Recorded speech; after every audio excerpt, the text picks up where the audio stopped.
Paano nga ba gumawa ng gantong kalapot na cream para dito sa Graham Float? Alam ko, meron pa sa inyong hindi nakakaalam kung paano gumawa ng tamang cream para nga dito sa Graham Float. So tara, tuturuan ko kayo. Kailangan yung cream na gagamitin natin dito ay na-chilled na overnight or mas matagal pa. Itong sa akin nga, na-chilled ko na to ng 3 days kaya siguradong mas malapot to at gagamit nga ako dito ng 3 packs. Huwag na huwag kayong gagamit ng cream na hindi na i-chill dahil hindi magdo-double yung size niya. At dito pala gagawa ako ng mocha flavor, so naglagay ako dito ng 2 tablespoon ng coffee. I-whip nga lang natin to hanggang sa mag-double yung size at kailangan naman dito nakatodo itong hand mixer nyo para mabilis siyang mabuo.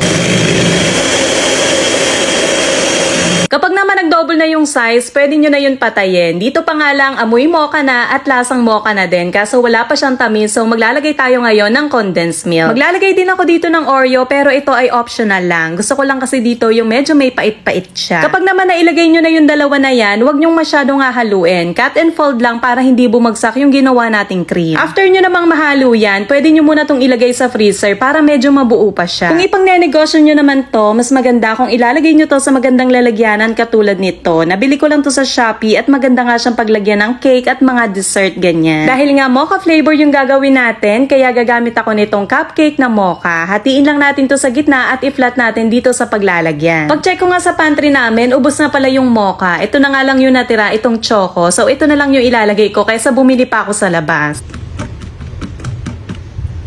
After nyo naman ma-flat yan, maglalagay na nga tayo nitong mocha cream mixture natin. Isang scoop lang muna dahil mamaya naman yung iba. Itong mocha cream mixture na nagawa ko na to, kalasa niya yung kilala nyong sikat na cake. Kaya naman masarap din to. I-flat nyo lang itong cream gamit ang kutsara dahil maglalagay pa tayo dito ng graham crackers. Pinutol-putol ko lang to at maglalagay ako dito ng 4 para medyo tumaas siya at hindi tayo malugi. Medyo mataas kasi itong lalagyanan natin. So ayan, nung nalagyan naman ng graham crackers, konti na lang yung ilalagay nating cream dito sa may ibabaw.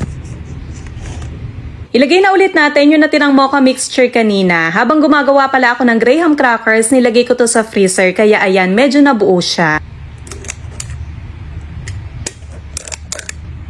Inubos ko na nga lahat ng cream at eto na lahat ng nalagyan ko. I-flat lang natin yan gamit ang kutsara at maglalagay din ako sa ibabaw ng Milo, pampaganda lang naman yun. Tingnan nyo naman itong nagawa nating cream. Hindi ko pa nga nailalagay yan sa chiller pero napakalapot na niya. Kahit nga tak-tak-tak-takin ko yan, hindi yan nalalaglag. Pinalamig ko nga lang to ng mga ilang oras at eto na siya nung ready na. Grabe guys, itsura pa lang nito ay matatakam ka na talaga. Napaka-soft nung nagawa nating cream, lasang mocha cake talaga at yung tamis niya saktong-sakto lang, hindi masakit sa lalamunan.